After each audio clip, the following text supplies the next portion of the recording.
Frédéric Guillaumard, en fait, je suis d'une association, le GOK, groupe d'études ornithologiques des Côtes d'Armor.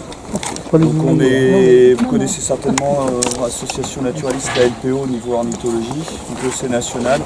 GOK, on est dans les Côtes d'Armor, mais on travaille avec eux, etc.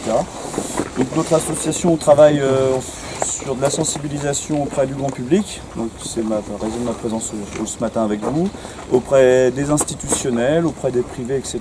Et on est aussi auprès, justement, dans les privés, on a travaillé aussi avec des carrières, donc ça va être l'occasion de vous présenter ça. Alors une carrière comme ça, quand on la voit ici, c'est pas beau. Voilà, pour un œil esthète, c'est pas beau. Pour un naturaliste, c'est pas pareil. En fait, cette carrière ici, elle est en fin d'exploitation. Maintenant, il ne casse plus rien, etc. Et on sait qu'on a il y a certaines espèces qui vont venir trouver refuge dans ces endroits-là, des espèces protégées au niveau national, voire européen. Il y en a deux qui sont emblématiques. Il y a le faucon pèlerin et le grand corbeau. Alors, les deux ont connu à peu près une même évolution, une même dynamique au cours du XXe siècle. C'était des oiseaux relativement présents en Bretagne au début du XXe siècle. Pour diverses raisons, souvent liées à l'activité humaine, c'est des espèces qui ont régressé. Ça peut être la chasse, ça peut être des techniques agricoles qui ont changé, etc. Au point que le faucon pèlerin en 1976 a été protégé, donc ça ne date pas d'hier. Il est toujours protégé aujourd'hui. Et depuis quelques années, on observe une progression de l'espèce. Alors ce qui est assez rigolo avec ce rapace, c'est le rapace que vous connaissez tous, c'est celui qui est capable de plonger à plus de 200 km/h sur ses oeufs. Donc voilà, celui-là, vous avez certainement déjà vu des images impressionnantes comme ça. Il niche dans le coin, il niche dans cette carrière. Initialement, c'est un oiseau qui niche sur des falaises. Alors il se passe une chose, c'est que les falaises, si vous voulez en voir, vous allez sur la côte et vous verrez surtout des gens avant de voir des oiseaux. C'est des oiseaux qui sont très sensibles au dérangement. Alors quand je vous dis le dérangement, ici on les dérange. Alors, par chance, la nidification elle a bien avancé, donc ils ne vont pas partir. Et puis on sera là pas très longtemps. Mais si jamais on venait tous les samedis, tous les dimanches, on venait ici, et puis même moi tout seul, se poster là pour regarder où ils sont, comment ça se passe, et ici je suis pas discret, je les dérange. Ce qui fait qu'ils pourraient soit abandonner leur nid, avec les œufs ou les poussins qui sont dedans, et ne pas revenir l'année suivante. Sur la côte, vous imaginez bien qu'à cette période de l'année, il commence à faire beau, il y a du monde. Alors ils arrivent à trouver quelques sites encore qui sont préservés, mais surtout ils trouvent refuge dans les carrières. Et alors ce qui est très drôle en Bretagne, c'est que je crois, j'ai plus les chiffres exacts, mais on n'est pas loin, la moitié des faucons pèlerins nicheurs sont dans les carrières. Et le grand corbeau, c'est pareil. Alors le grand corbeau, c'est comme une corneille en quasiment 2 fois plus gros. Ce que vous verrez régulièrement, c'est des corneilles, avec leurs cris caractéristiques. Et si un jour vous entendez un cri vraiment fort, mais vraiment très caverneux, jetez un œil et vous verrez peut-être un corbeau 2 fois plus gros que ceux d'à côté, c'est le grand corbeau. Aujourd'hui, si on veut voir du grand corbeau, vous en avez pour une dizaine d'heures de route. C'est l'Auvergne, les Pyrénées, les Alpes, principalement. Là, il est commun. Ou encore certaines carrières et les côtes bretonnes. Pour vous dire à quel point il a aimé l'artificialisation, il y en avait un sous le pilier de viaduc qui passe au-dessus du guéguet. Donc là, il trouve refuge. Ça, c'est pour les oiseaux. Il y a une autre espèce qu'on va trouver dans les carrières maintenant, c'est le pigeon de ville.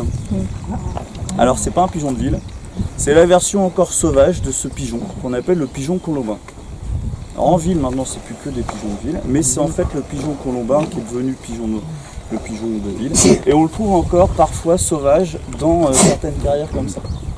Cette carrière ici, elle est essentiellement, d'un point de vue naturaliste, ça va être essentiellement pour les oiseaux. D'accord. Il y a d'autres carrières dans ce secteur, on va trouver d'autres espèces qui trouvent refuge, en particulier des batraciens. Donc tout ce qui va être triton, salamandre, certaines grenouilles, certains crapauds, etc., ils vont y trouver refuge. Parce qu'en fait, c'est un site qui est strictement interdit au public, pour des questions de sécurité. Donc personne n'a le droit d'y aller. Et quand il y a une activité, en fait l'activité est continue, ça ne dérange pas les oiseaux, ça ne dérange pas les espèces présentes. Ce qui va les déranger, je vous dis, c'est le truc, ça a l'air tout bête, mais c'est là tout de suite, par exemple. Moi, le fait de venir tout seul, vouloir ou quelqu'un d'autre qui veut venir observer, si on vient observer, on peut déranger. Voilà, il y a des tracteurs, des camions qui passent, ça ne les dérange pas. Mais nous, oui. Donc pour faire les suivis, on se coordonne pour pas qu'on soit deux à passer le même week-end, par exemple. La vallée ici, elle est assez sympathique, elle présente pas mal d'intérêt. Donc ici on a une partie sèche qui rappelle les falaises, et puis si on se promène un peu le long de la vallée, vous avez le Goët qui passe là en bas.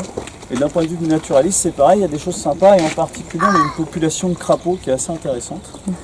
Et qui, je ne sais pas si vous connaissez l'histoire des crapauds, en fait ils migrent tous d'un coup pour aller pondre. C'est des batraciens qui vivent plutôt dans les sous-bois, dans les zones humides, qui ne vivent pas dans l'eau. D'accord, ils vont juste y pondre. Donc ils vont trouver des zones pour pondre et ils doivent traverser par exemple la route ici. Donc si par exemple, je vous le dis pour vous, si vous fréquentez cette route, du barrage. Alors c'est du barrage, hein. Le barrage Fragan. Vous allez jusqu'à la basse-rue, là où il y a la jonction avec la Côte-aux-Roux. Si vous fréquentez cette route le soir entre janvier et mars, faites attention à ce que vous voyez sur la route. Vous pourrez voir certainement du crapaud commun traverser. Et si jamais vous les voyez, essayez de faire attention parce que c'est un véritable carnage.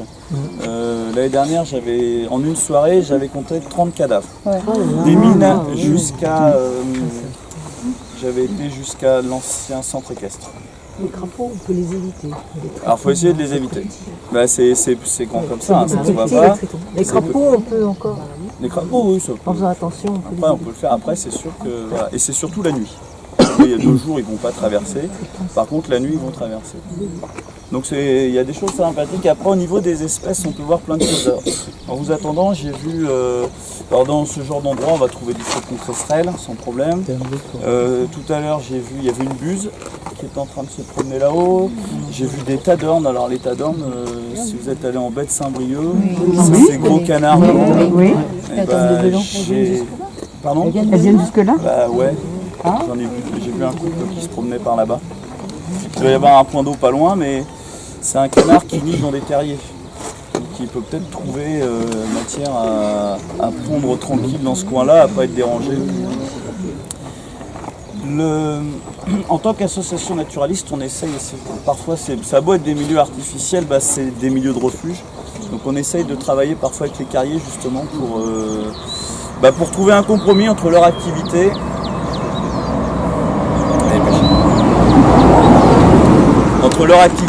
et puis une préservation de l'environnement. Alors on a de la chance, on a un grand syndicat de carriers qui a pris conscience des choses et avec lesquels on a réussi à travailler. Alors sur cette carrière-là, ça n'a pas été le cas, on n'a pas vraiment eu à intervenir et il ne fait pas partie de ce syndicat. Mais sur 2 carrières, j'ai 2 exemples. Il y a 3 ans, ils prévoyaient de faire exploser un front de taille pour pouvoir obtenir des cailloux, tout simplement. Sauf qu'on avait suivi et il y avait un couple de faucons pèlerins qui nichaient à 50 mètres de là où ils voulaient faire tout exploser. Donc il y a eu tout un compromis, une discussion, etc. avec le carrier. On ne pouvait pas l'empêcher d'exploiter, mais il a quand même modifié sa stratégie de tir pour essayer de réduire l'impact sur la nidification du pèlerin. Et il a fait son explosion, il nous a laissé en surveillance, il nous a autorisé à nous mettre en retrait sur la carrière pour voir ça. Et par chance, effectivement, il y a eu l'explosion, il y a eu beaucoup de poussière.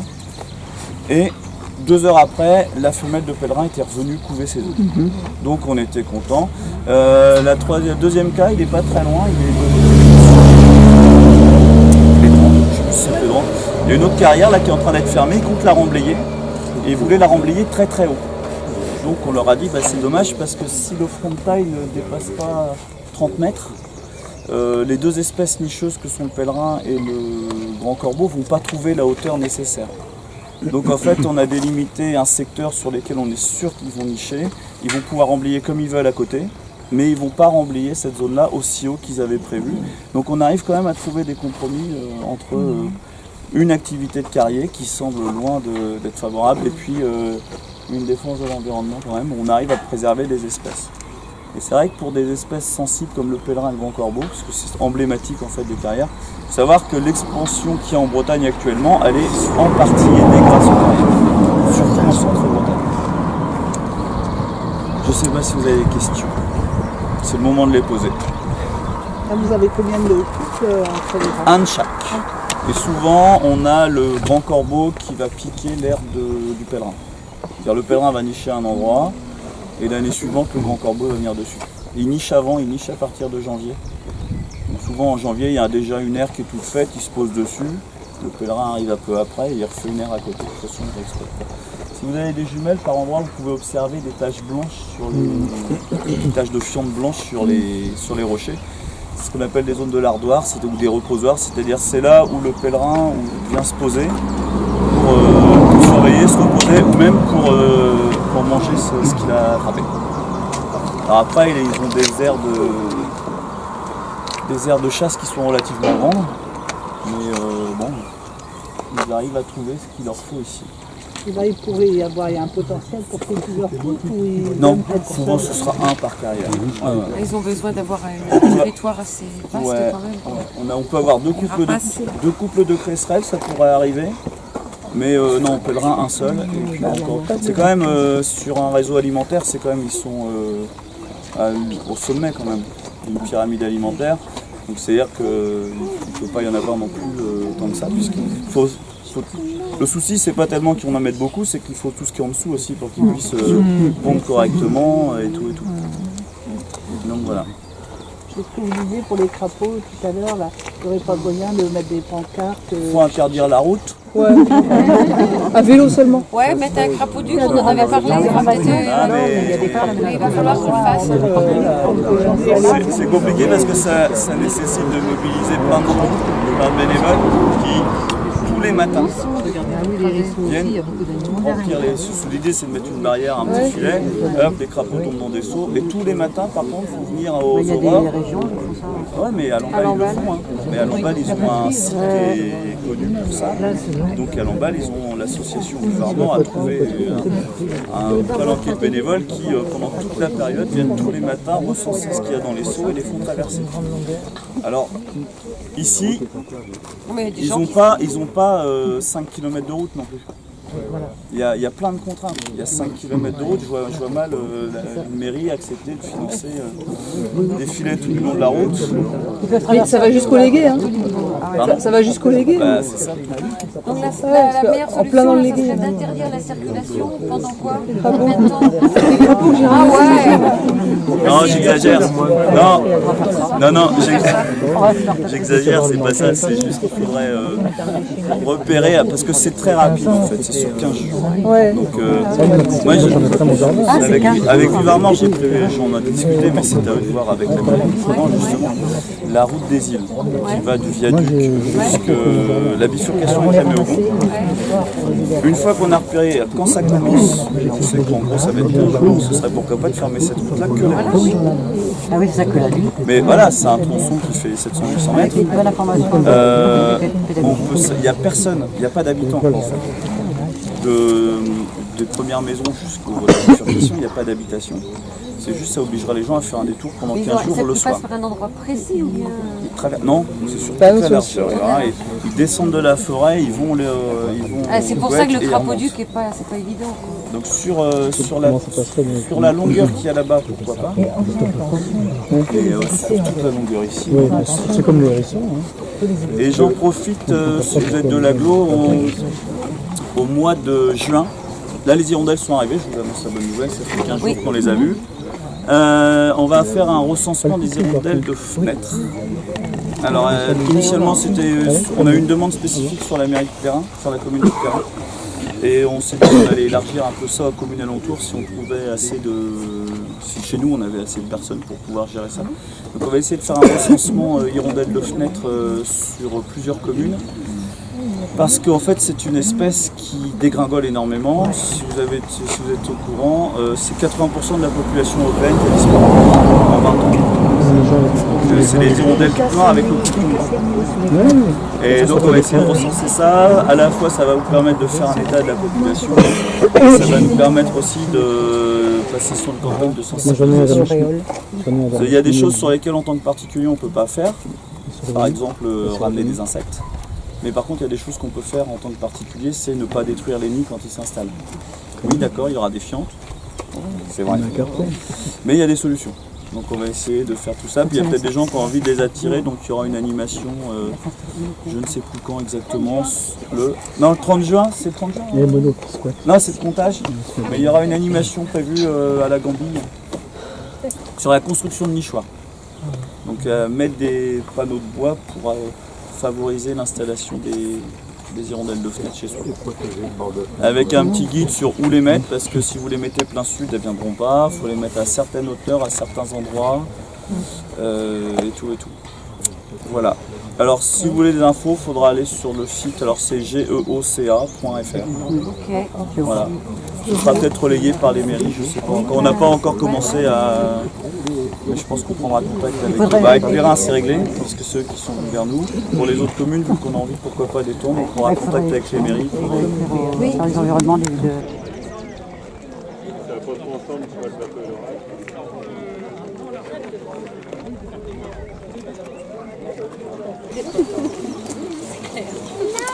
Oui, un petit mot pour introduire. Donc, il y a, en 2012, donc, nous avons réalisé donc, à la ville de Plérin l'atlas de l'ABC, l'atlas de la biodiversité communale.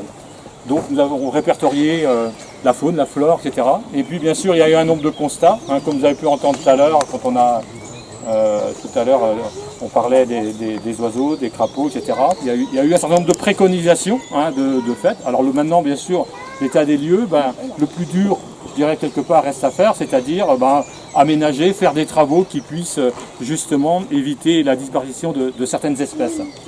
Sur le territoire de Plérin, donc, on a répertorié aussi des chauves-souris, hein, des chauves-souris dans différents secteurs, et on sait aussi que les chauves-souris sont menacées. Donc nous avons, dans un premier temps, c'est à l'école du Grand Légion, il y a un an ou deux, installé une grille dans la cave de l'école pour justement accueillir des chauves-souris. Nous avons aussi le projet sur un autre secteur, sur la côte, près de l'Anse-aux-Moines, d'installer des grilles justement pour donc protéger l'espèce, pour créer des refuges à chauves-souris. Voilà.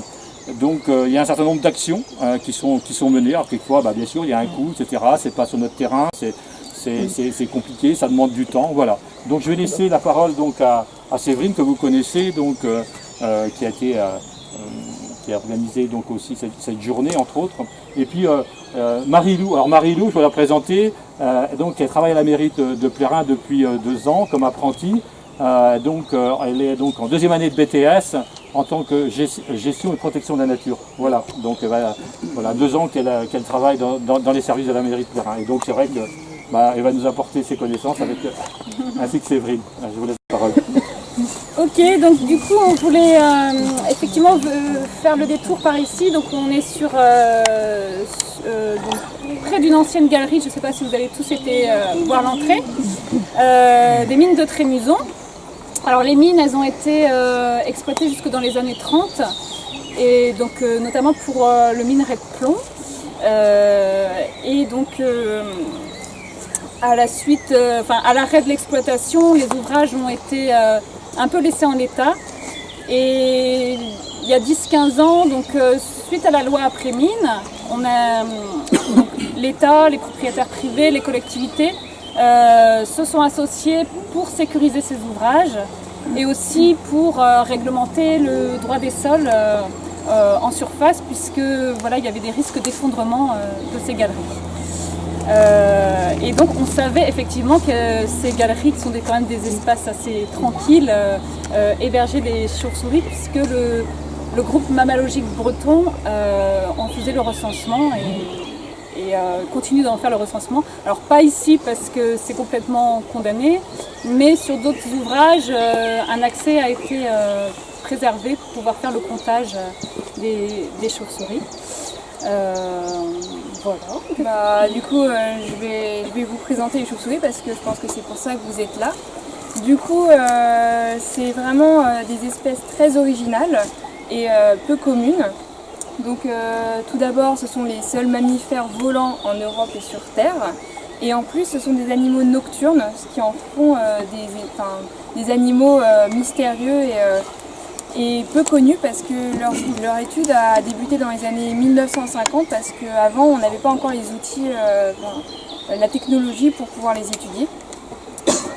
Donc en Europe, ce sont des espèces assez petites qu'on appelle les microchiroptères. Donc leur envergure, ça ne dépasse pas 50 cm. Il existe aussi les macrochiroptères, mais ça, c'est dans d'autres régions. Et là, leur envergure peuvent être supérieure à 2 mètres.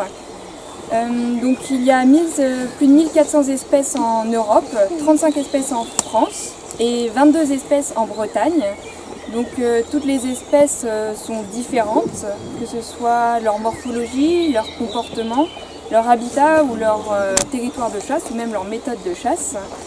Donc par exemple, l'espèce prioritaire dans notre région, c'est le grand rhinolophe. Alors je ne sais pas si vous connaissez à quoi ressemble l'espèce, donc je ne savais pas qu'on allait être aussi nombreux, du coup j'ai pas des grosses images. On va faire passer ça. Voilà, on va faire passer. Donc déjà pour que vous vous rendiez compte de l'animal.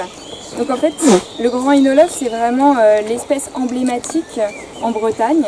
Donc il a un nez en forme de fer à cheval et en fait il se suspend par les pieds, il s'enroule dans ses ailes et il ressemble un peu à un parapluie. Donc en fait en 40 ans, ses populations ont diminué de 90% en Bretagne et en fait il a totalement disparu de certaines régions et de certains pays et c'est pour ça qu'on a vraiment le devoir de préserver cette espèce qui a encore tout de même de belles colonies en Bretagne. À peu près des fois il y a des grosses colonies de 300 à 500 individus dans le sud de la Bretagne. Mais vous devez aussi connaître peut-être la pipistrelle commune, qui est en fait l'espèce la plus courante. C'est celle qu'on voit souvent voler au crépuscule, quand on est en ville ou à prendre l'apéro le soir. Donc c'est celle qu'on voit au niveau des réverbères. Donc elle est la plus petite, elle mesure une vingtaine de centimètres pour 4 à 6 grammes, donc vous imaginez la petite bête. Toutes les chauves-souris appartiennent à l'ordre des chiroptères. Donc, pour votre culture générale, je ne sais pas si vous savez, mais kéro veut dire main et ptéro veut dire elle en grec. Et du coup, en fait, c'est parce qu'elles volent avec leurs mains. Donc, c'est une main un peu modifiée, mais qui a la même structure que la main humaine. Et en fait, il y a une fine membrane qui vient relier tous les doigts, ça s'appelle le patagium, et qui lui permet du coup de voler, mais aussi de se protéger quand elle s'enroule dans ses ailes, ou de réguler sa température corporelle.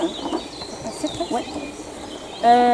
Et les chauves-souris ont plutôt une longue longévité, c'est-à-dire qu'elles peuvent vivre entre 15 à 30 ans, et durant leur vie, chaque année, elles vont suivre le même cycle biologique.